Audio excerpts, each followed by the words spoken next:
The atmosphere behind the scenes at Manchester City is heating up, and not just because of preseason. Recent reports indicate that the club, even after a busy transfer window, is still moving aggressively to seal new deals, and we are not talking about simple signings. Sources close to the matter reveal that the name of Jack Grealish, one of the squad's most high-profile and talked-about players, could be directly involved in a potential swap deal for a player valued at no less than $50 million.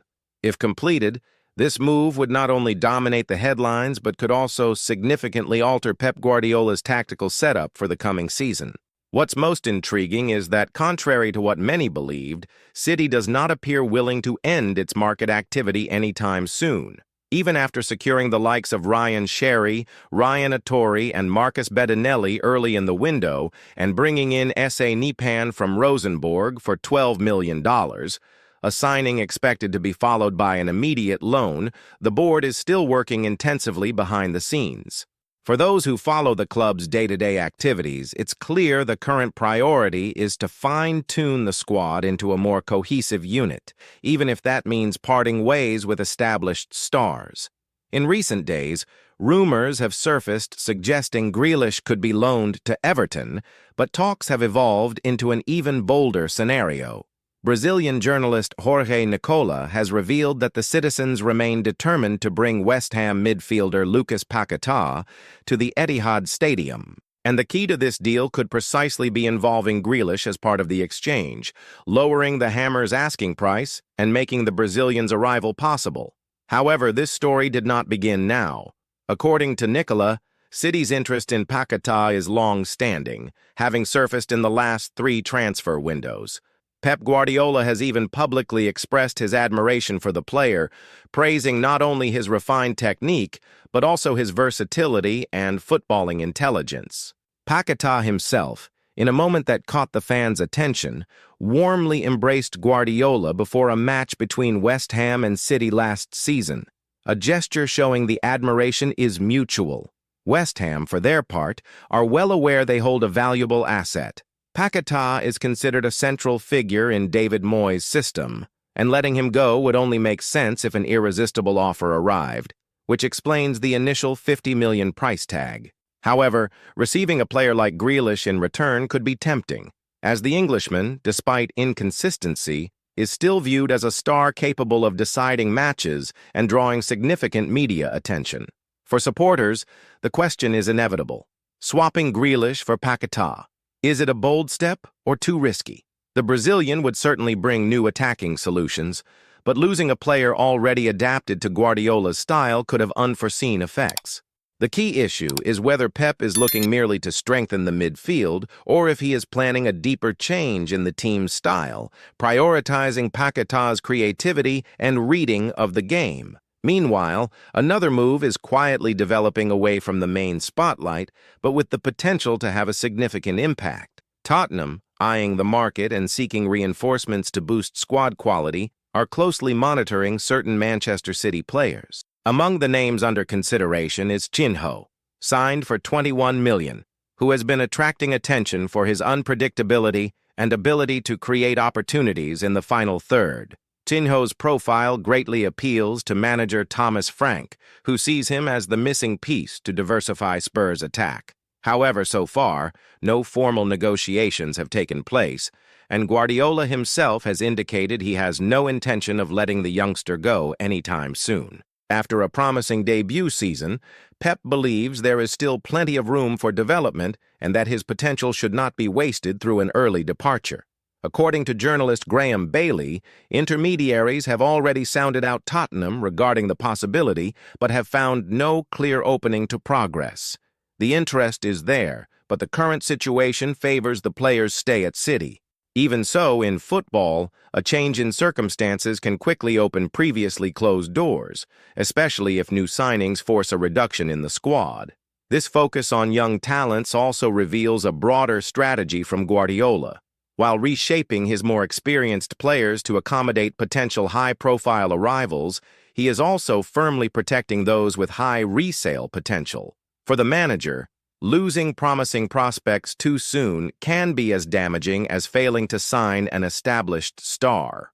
The backdrop to all these moves is an unusual moment in the club's recent history. Since the 2016-17 season, when Guardiola took charge, Manchester City have always ended the campaign with at least one major trophy. However, 2025 marked the end of that winning streak. No Premier League, FA Cup, or Champions League. The empty trophy cabinet is a reminder that even the most dominant cycles can face downturns, and the impact was felt not only in silverware. On the 30-man shortlist for the Ballon d'Or, only one City player appeared: Erling Haaland. Despite scoring 34 goals in 48 matches, his performances were considered below the lofty expectations set after the previous season. By contrast, last year the club had 4 nominees, including Rodri, who went on to win the award. This drop in individual recognition is a direct reflection of the team's overall performance. Many fans argue that Omar Marish, with 28 goals and 17 assists, deserved to be among the finalists, but the lack of titles weighed heavily. Haaland, despite his prominence, was publicly urged by Guardiola to take on more leadership responsibility, something that led to his inclusion in the captain's group.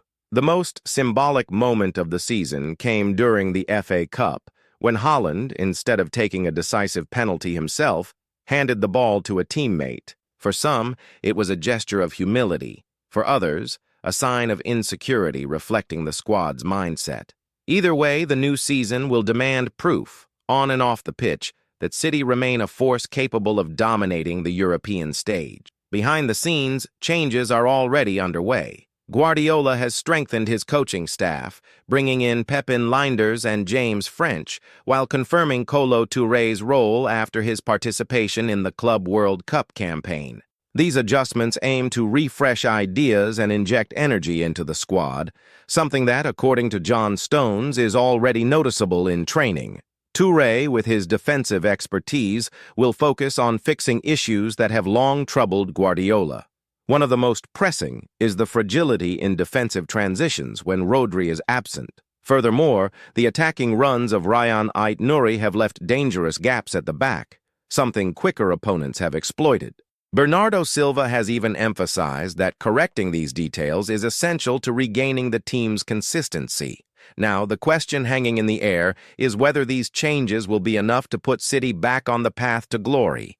The answer will come over the course of the season. But one thing is certain: the market activity and internal adjustments show Guardiola is far from accepting stagnation. Manchester City's moves in this transfer window go far beyond a few targeted signings and departures. There is a broader strategy, carefully devised by Guardiola and his staff, to reposition the club not only in terms of squad composition, but also in competitive mentality. After a trophyless season, the message reaching the players is clear. No one's place is guaranteed, and everyone will have to prove their worth on a daily basis. It is in this context that the possible swap deal involving Grealish and Lucas Paquetá gains even more strength. Guardiola knows that creativity in midfield was an area that fell short last season, especially when opponents closed down space and the team needed unpredictable solutions. Paquetá, with his technical style, distinctive vision, and ability to operate in multiple roles, fits perfectly into that profile. At the same time, his arrival could ease the burden on Kevin De Bruyne, who is beginning to feel the effects of injuries and the physical toll of years at the highest level. But there is a factor that cannot be ignored. Jack Grealish, despite criticism, remains very popular in the dressing room and among a section of the fans.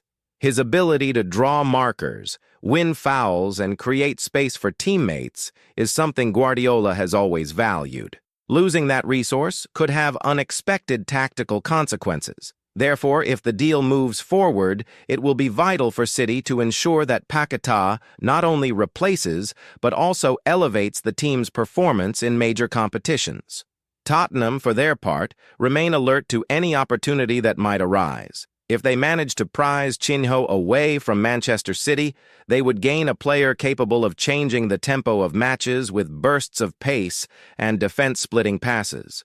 The Spurs' interest also reflects a growing trend in the Premier League. Major clubs increasingly willing to invest in young talent before they become financially unreachable. However, Guardiola's firm stance indicates that negotiations will not be straightforward. While the transfer market remains active, internally, City are in a period of reflection. Last season showed that even with a multi-million-pound squad and one of the best managers in the world, unresolved details can prove costly. The drop in defensive performance when Rodri is absent is a clear example. The team lost control of several games precisely due to their difficulty in protecting the defense against fast counterattacks. The presence of Kolo Touré on the coaching staff could be the key to fixing this problem. With vast experience as a center-back, Touré has a sharp eye for positional and marking adjustments. John Stones has pointed out that, since his permanent arrival, the former defender has already made specific interventions that have improved communication and the compactness of the defensive line in training. This attention to detail could restore to City the solidity that has always characterized their most successful campaigns. But changes are not happening only in defense. Guardiola has also been working to restore the attacking confidence of certain players whose performances fell below expectations. Erling Haaland, despite being the top scorer, faced criticism for not maintaining the same decisive impact in high-pressure matches. His decision to hand over a penalty kick in the FA Cup was interpreted by many as a sign that the striker needed to rediscover his dominant mentality. Haaland, now part of the captain's group, will have the responsibility of leading not only through goals, but also by example. Guardiola wants a more involved Haaland, capable of influencing the game even when he is not finishing. This requires improvement in his movement, reading of the game, and ability to create space for his teammates. The situation of Omar Marish also sparked debate. His impressive numbers, 28 goals and 17 assists, were not enough to earn him a Ballon d'Or nomination, raising discussions about how collective performance influences individual recognition. Many fans felt that, in past seasons, such statistics would have guaranteed him a spot on the list. However, without silverware to crown the effort, external perception ultimately harmed his candidacy. This collective frustration has served as fuel for the new season. Guardiola has made it clear that the goal is not only to return to winning trophies, but also to restore the dominant identity that has made City a powerhouse in recent years. This involves precise reinforcements, tactical tweaks, and, above all, a shift in mentality. In this regard, the arrival of names like Pepin Lijnders and James French to the coaching staff also plays a strategic role. Lijnders, with his experience at Liverpool, brings a different approach to daily work, while French is known for his meticulous performance analysis. Guardiola believes that, combined with Kolo Touré's energy, these new professionals can provide fresh perspectives to keep the squad motivated and alert to every detail. All this is happening while the club faces the natural pressure of staying at the top. The lack of titles last season was enough to increase both internal and external scrutiny. The fans want quick answers and tangible results. That is why every decision in the market, every change in the coaching staff, and every adjustment in training is being closely watched.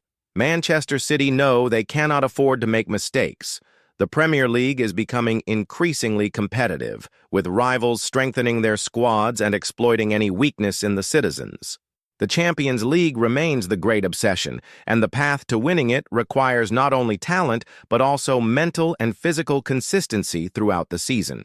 For Guardiola, the challenge goes beyond simply building a competitive team. He must create an environment in which every player understands their role, keeps their motivation high, and is ready to respond to the demands of the toughest competitions.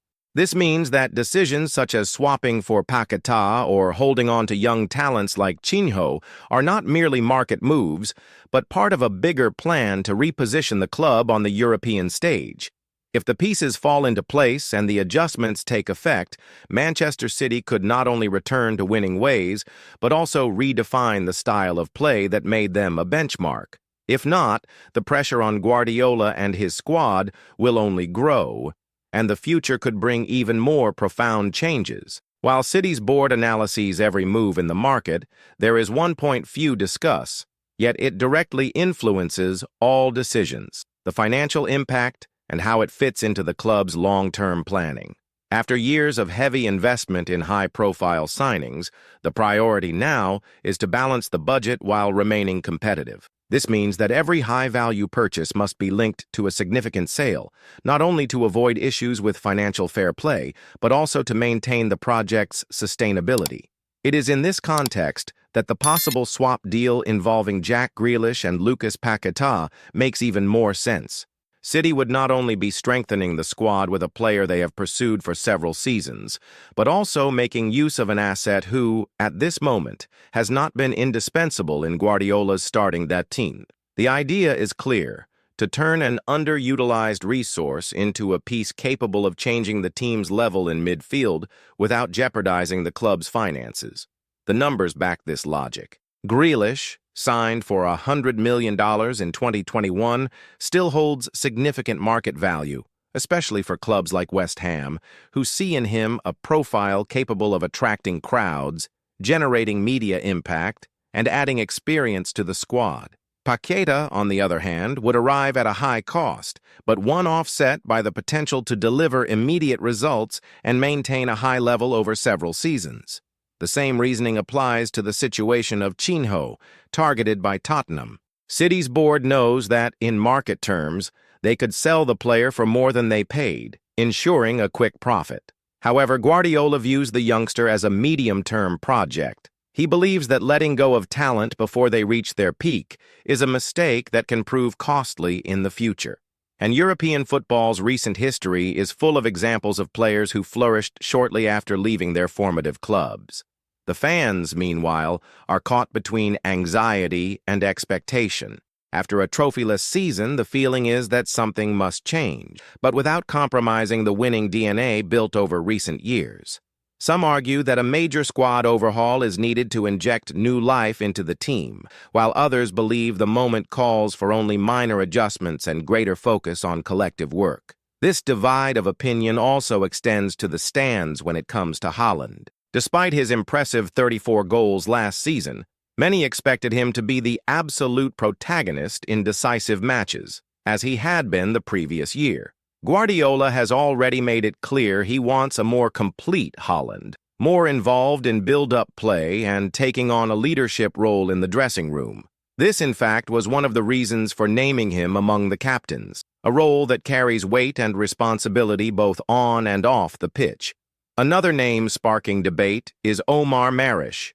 His goal and assist numbers are worthy of praise, but the absence of collective titles overshadowed his statistics. Many fans feel he should have been recognized among the best in the world, but the reality is that modern football judges both individual performance and team success. To change that narrative, he will need to match or exceed those numbers in a season where City lifts trophies again. Inside the club, Guardiola works with a clear philosophy: to create an environment where every player understands that their individual performance is part of a bigger collective goal. This means no one is above the group, and squad cohesion is as important as any big-money signing. The arrival of new staff members reinforces this concept, bringing fresh voices and ideas to maintain motivation and discipline. Kolo Touré, with his experience as a defender and leader on the pitch, is seen as key in this process. His mission is to fine-tune the defensive line, correct positioning errors, and increase the team's compactness in transitions. Alongside him, Pepijn Lijnders brings a more attacking perspective, with training methods that have already shown results at Liverpool.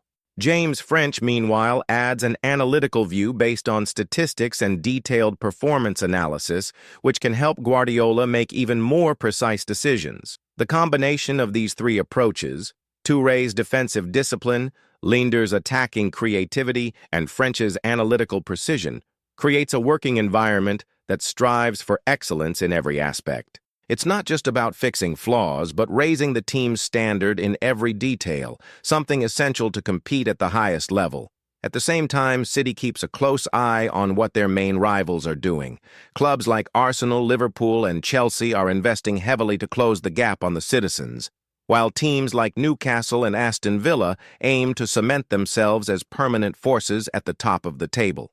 In such a competitive scenario, any slip-up could mean losing crucial points, and Guardiola knows he cannot afford to stumble early in the season.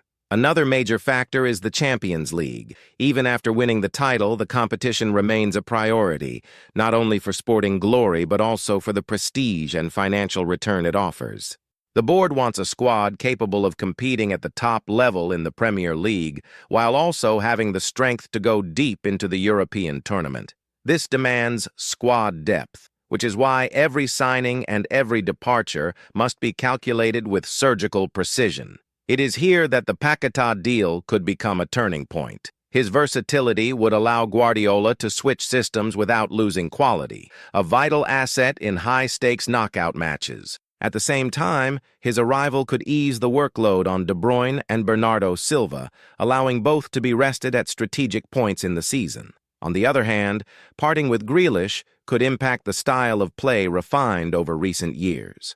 His ability to hold the ball, draw defenders, and create space for teammates is not easily replaced. The final decision, therefore, is not only technical, but also strategic, considering how each piece fits into the team's machinery. Tottenham, aware of this movement, might try to take advantage if City decides to free up space in the squad.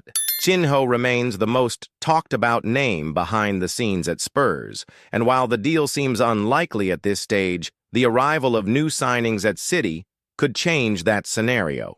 Football is dynamic, and what seems impossible today may become reality tomorrow. For now, what is clear is that Manchester City are determined to regain the prominence lost last season. The changes to the coaching staff, the search for strategic reinforcements, and the care with promising youngsters all show the club is ready to do what it takes to return to the top.